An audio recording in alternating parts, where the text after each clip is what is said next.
We see Earl praying for each and every settler before setting out to the school later in the morning. Even the ones who don't want prayer, he sends them blessings from afar, as no one is out of the reach of the Almighty One. Earl Birmingham walks up to Jack, who is clanking away at one of her projects.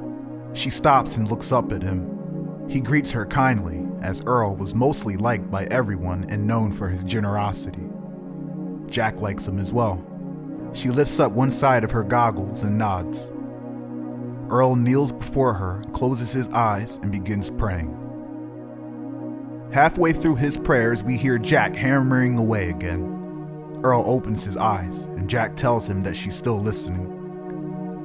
Earl finishes up his prayer, smiles at the child, and moves on to the others. Jack watches him leave, then turns to continue fashioning her last spear when she realizes that she's already finished and that it is in miraculous shape, the best one of her batch.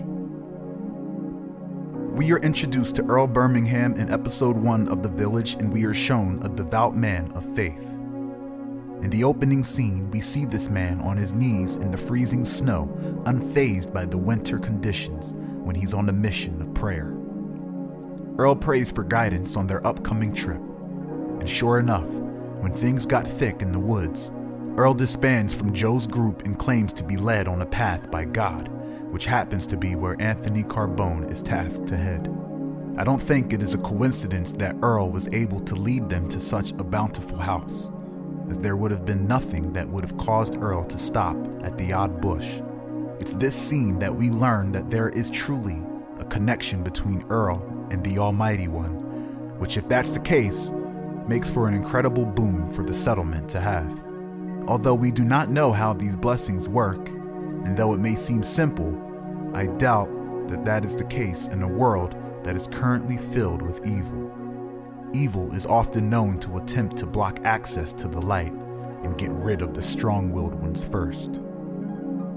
It should be interesting to see what role Earl plays in the settlement's tussle with these evil forces. There are some players who have no faith in these things and can be justified. So how will Earl play into that dynamic? Once others see the Almighty One's power, could they possibly start believing? It seems so, as many of the NPCs are now gaining faith in Earl's word once they've heard of his revelation leading the group to enough food to feed the settlement for a while. I personally like the character of Earl Birmingham because I know how religion can rub people in many ways, and what makes this interesting to see is that in this kind of setting, I could see how a person who doesn't believe or have any religious views could have their eyes open after what Earl had accomplished today. I think Earl will be a centerpiece to the group for better or for worse, and I could imagine him being a great leader. But what does the group believe?